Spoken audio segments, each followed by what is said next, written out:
ressuscitas caminho, e entre nós ele habitou, e vimos sua glória. Boa tarde a você, boa tarde meu irmão, boa tarde minha irmã, a você que compartilha comigo sempre as reflexões bíblicas, de acordo conforme eu procuro estudar, de acordo conforme eu procuro encontrar respostas para vivermos também bem aqui na terra, mas também melhor com Deus.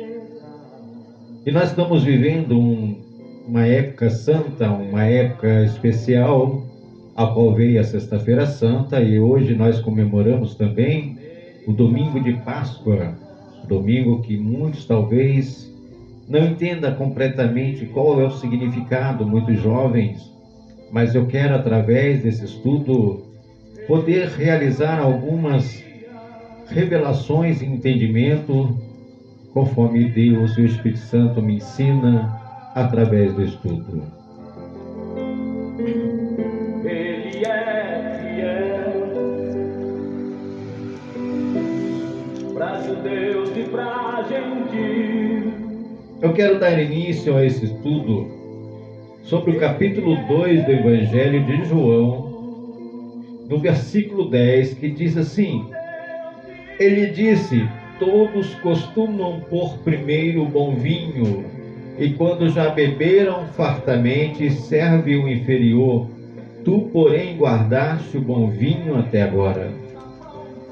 E quero trazer também em concordância, para entendermos melhor esse estudo, no Evangelho também de João, no capítulo 14, no versículo 26 e 27. Mas o Consolador, o Espírito Santo, a quem o Pai enviar em meu nome, esse vos ensinará todas as coisas e vos fará lembrar de tudo quanto eu vos tenho dito. Deixo-vos a paz, a minha paz eu vos dou, não vos la dou como o mundo dá, não turbe o teu coração. Quando nós falamos da primeira leitura, nós estamos falando de um casamento que houve, uma festa, na qual foi convidado também Jesus, Maria, seus discípulos. Só que por um momento, naquele lugar, acabou o vinho. E acabando aquele vinho, a mulher, a mãe de Jesus, chega para Jesus e diz: olha, acabou o vinho. E Jesus diz assim: mulher, o que eu tenho contigo? E muitos não conseguem entender por que essa palavra foi dita a Maria.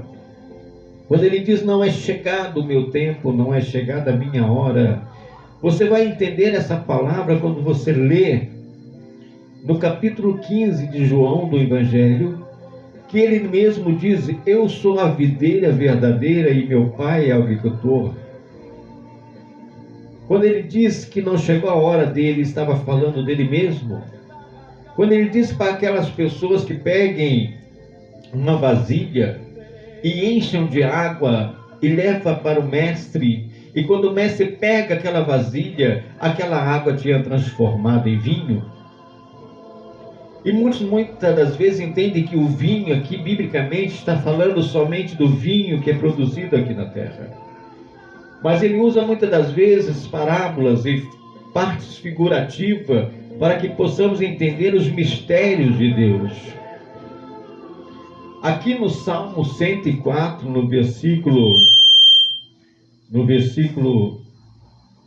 a gente pode ver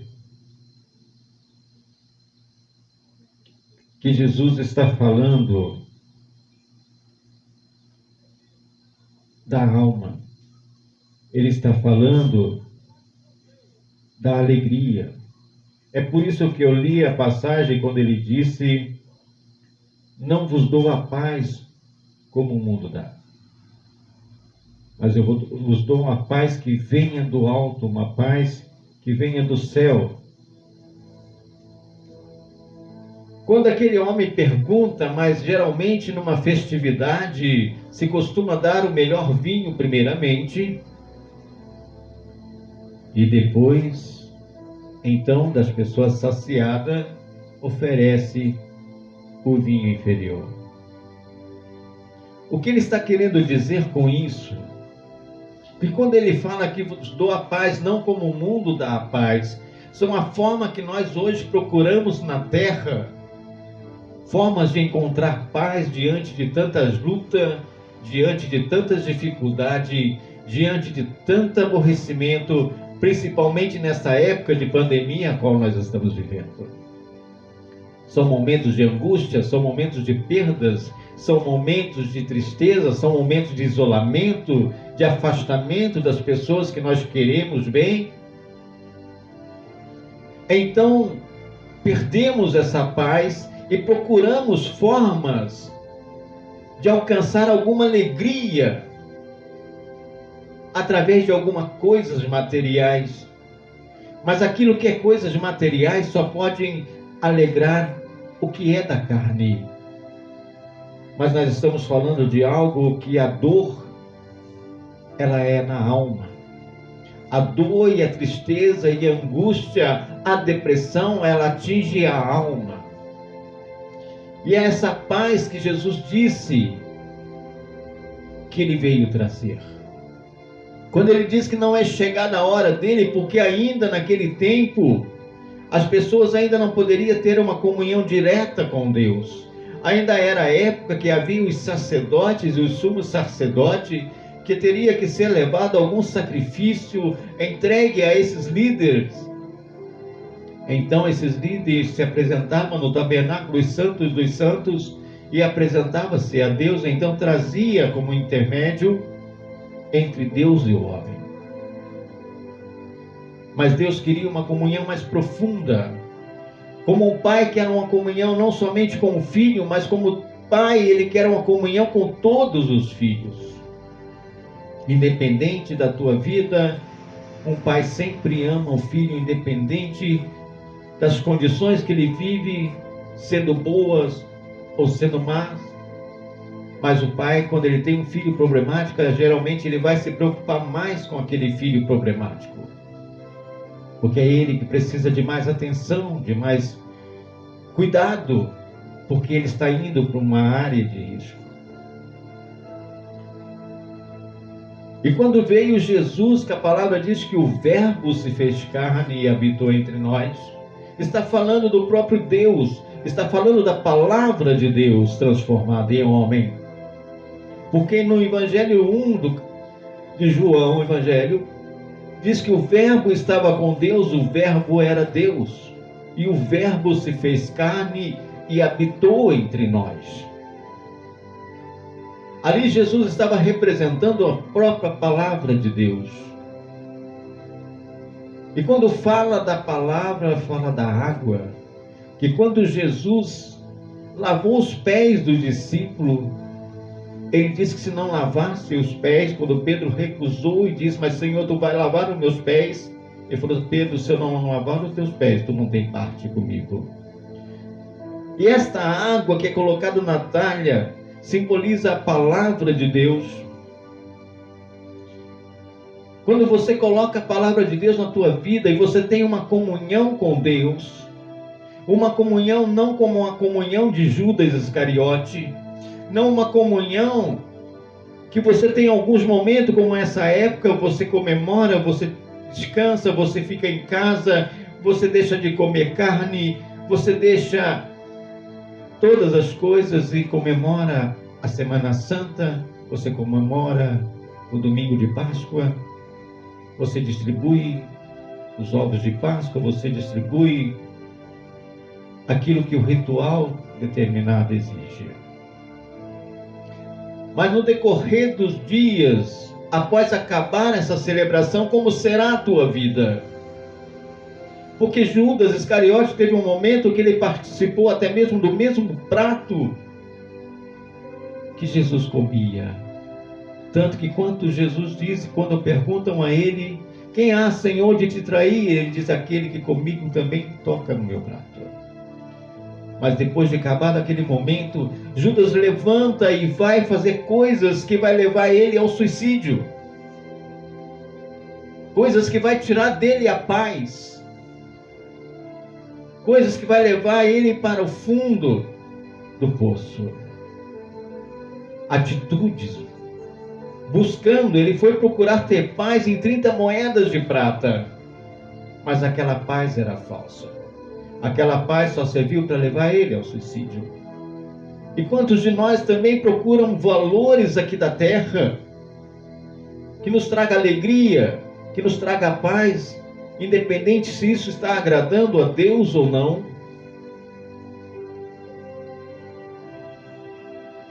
É necessário, como Moisés, como está aqui no Salmo 104, no versículo 13 ao 15, do alto da sua morada regas ao monte, a terra farta dos frutos das tuas obras, faz crescer a relva para os animais, as plantas para o serviço do homem, de sorte que tire seu pão, o vinho que alegra o coração do homem. E nós podemos ver aqui em Provérbio 15, versículo 13, que o coração alegre formoseia o rosto, mas com a tristeza do coração o espírito se abate. Para que possamos ter comunhão com a paz, mas não essa paz que hoje o mundo oferece através das drogas, através das bebidas, através das noitadas, mas está falando de uma paz na alma. Mas para isso era necessário, como ele diz aqui em João capítulo 15, ele diz assim: eu sou a videira verdadeira. No versículo 5 ele diz: eu sou a videira, vós sois o ramo, quem permanece em mim, eu nele, esse dá muito fruto, porque sem mim nada podeis fazer. Esse é o fundamento da Páscoa. Esse é o fundamento de hoje nós termos esse dia especial. Mas esse dia especial não pode ser como o dia de Judas, que a partir desse momento acabou, nós voltamos a buscar a paz, não a paz conectada com o Espírito Santo, não a paz conectada com os céus, não a paz conectada com a palavra que é o próprio Jesus, o verbo é palavra, palavra de Deus. Existem momentos que vamos ser tentados, como Jesus foi tentado, levado a um monte muito alto, ao qual foi dito para ele: lança-te daqui abaixo, que está escrito, aos teus anjos dará ordem a teu respeito para te guardar. E ele diz: não tentará Deus em vão. Em Eclesiastes 7, diz assim: por quê? Por que morreria fora do seu tempo? E em Eclesiastes 7, versículo 17 diz: por que você morreria antes do seu tempo? As pessoas geralmente dizem que as pessoas morrem porque chegou a hora, e a Bíblia diz que geralmente nem sempre é assim. Se você agir loucamente, se você tomar atitude sem analisar os fatos, as ações, qual as reações que será trazida. Vivemos hoje um mundo em que os jovens estão como aquelas plantas que as pessoas hoje usam certos hormônios, como etileno, como nos animais, que é usado alguns frutos, algumas químicas para que o amadurecimento seja rápido. Nós podemos ver alguns jovens tudo evoluído, corpo de homem, corpo de mulher, sendo ainda 12, 15 anos, mas não têm uma experiência da vida, e são levados pelas emoções, pelas adrenalinas da vida, pelas aparências que o mundo mostra ter paz. E muitos têm morrido antes do tempo. Muitos jovens têm perdido a vida antes do seu tempo, porque têm buscado ilusões, paz, em muitos caminhos aí fora, sendo guiado como Jesus foi tentado. Hoje também temos pessoas hoje que tentam o jovem, tenta até mesmo um adulto a fazer coisas que levará ele à morte antes da sua época. Não é vivermos hoje o momento, mas é vivermos o tempo todo. Como Jesus disse: estarei convosco todos os dias, até a consumação do século. Vos dar paz, vos dar alegria, dá força para que possamos encarar as situações que nós encontramos na terra. E aqui no livro de 2 Tessalonicenses, no capítulo 3, versículo 16, diz assim: o Senhor da paz, Ele mesmo vos dá continuamente a paz em todas as circunstâncias, em circunstâncias boas, em circunstâncias difíceis, em circunstâncias de abundância, em circunstâncias de necessidade, como Paulo disse, eu aprendi a viver em fartura, também aprendi a viver na necessidade. Não porque ele era forte, mas porque ele tinha o Espírito Santo na vida dele, intercedendo e ajudando ele a enfrentar os dias maus. Tanto que em Efésios diz, revestido todas a armadura de Deus para resistir os dias maus.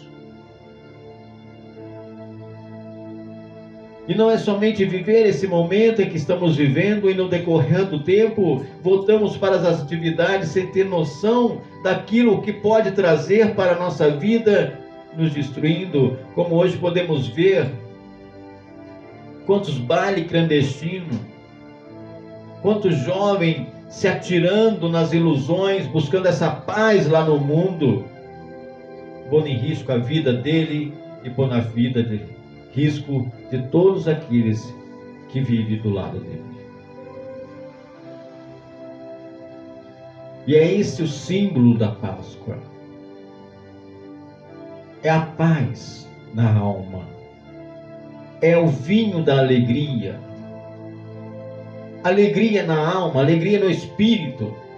Não uma alegria passageira, como ele diz para aquela mulher no poço, para aquela samaritana no poço de Jacó, quando ele chega e pede água para ela, ele diz a ela: se soubesse quem te pede água, você pediria água a ele, e essa água ia criar uma fonte que transportaria você para a vida eterna. E é a água que nós já estamos falando do casamento de Caná. Ele mandou que enchesse aquelas talhas de água, e aquela água virou vinho, e o melhor vinho, a qual as pessoas se admiravam. Ninguém nunca tinha experimentado um vinho tão bom como aquele vinho. Talvez você nunca experimentou uma alegria tão que você desconheça. Talvez você tenha experimentado essas paz provisórias, essas paz aonde você precisa contaminar o teu cérebro, neutralizar, anestesiá-lo, para que tenha paz. Porque você no seu natural é só trevas. Mas quando simboliza essa Páscoa, fala da vinda de Jesus, trazendo para você e para mim a paz, uma paz duradoura, uma paz que leva você até a eternidade. Não é uma paz provisória. Quando fala do bom vinho, como nós lemos aqui agora há pouco em Salmo 104, o vinho que alegra o coração do homem, o vinho que alegra, é a presença do Espírito Santo na sua vida, é a presença de Deus na tua vida, é a presença de Deus em todos os momentos, como ele falou, te dou paz em todas as circunstâncias da sua vida. Mas para que isso aconteça, é necessário que haja uma comunhão, para que, como a palavra diz aqui no Provérbio 15:13, o coração alegre formoseia o rosto. Mas para que Moisés tivesse um rosto brilhando, a Bíblia fala que ele, após descer do alto, está em Êxodo 34:29, quando desceu Moisés do monte Sinai, tendo nas mãos as duas tábuas de testemunha, ele não sabia que a pele do seu rosto resplandecia depois de ter falado com Deus. Quando falamos com Deus, algo muda. Independente da religião, independente do credo, independente da maneira que você está vivendo, quando você fala com Deus, o Espírito Santo vem para você. Mas só que muitas das vezes não basta só falar com Deus, mas também é preciso ouvir Deus falar. Muitas vezes nós queremos somente que Deus nos ouça. Queremos somente que Deus atenda nossos pedidos. Mas muitas das vezes Deus precisa esclarecer certos detalhes, certos caminhos. Como ocorreu com Josué após ter ganho tantas batalhas e de repente numa luta tão pequena, ele perde. E ele vai falar com Deus. E ele ouve quando Deus fala para ele: você não teve vitória porque há coisas condenadas, coisas amaldiçoadas no teu meio. Tire para que você continue a ter vitória. Então Josué vai e tira aquilo que ele sabe que está atrapalhando ele. E através disso a jornada dele começa a voltar de novo para a vitória. Quando nós ouvimos Deus falar através das Escrituras, e começamos a obedecer a palavra, começamos a tirar coisas de nossa vida, que muitas das vezes são somente ilusões. Então o Espírito Santo entra em nossa vida. A presença de Jesus manifesta no nosso corpo, como diz João 14, se guardar a minha palavra, eu e meu Pai viremos para Ele e nele faremos morada. É isso a reflexão que eu quero deixar para você sobre a Páscoa. Hoje é chegada a hora de Jesus, porque Ele já ressuscitou. Hoje Ele tem um bom vinho para você. Mas para você ter esse bom vinho, primeiro você precisa encher a tua vida da água, que é a palavra de Deus, que é o vinho da alegria, que é o vinho da paz, diferenciado da paz que o mundo traz para nós. Por isso eu deixo para você essa reflexão. Que Deus possa te esclarecer a mais ainda. E que tenha não somente um domingo de Páscoa com Deus, mas que tenha a tua vida toda em paz com Deus. Mesmo nas aflições, o Espírito Santo nos dá a paz. Que Deus abençoe e fique com Deus. E um ótimo domingo para você. E que possa ter ajudado através desse estudo, dessa pequena reflexão, melhor entendimento da tua vida. Mas uma coisa eu digo para você, mais uma vez: não seja como Judas.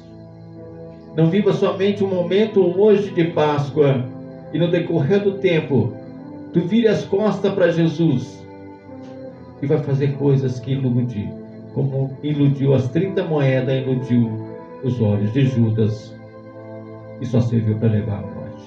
Fique com Deus. Deus abençoe você e seja abençoado sempre, em nome de Jesus.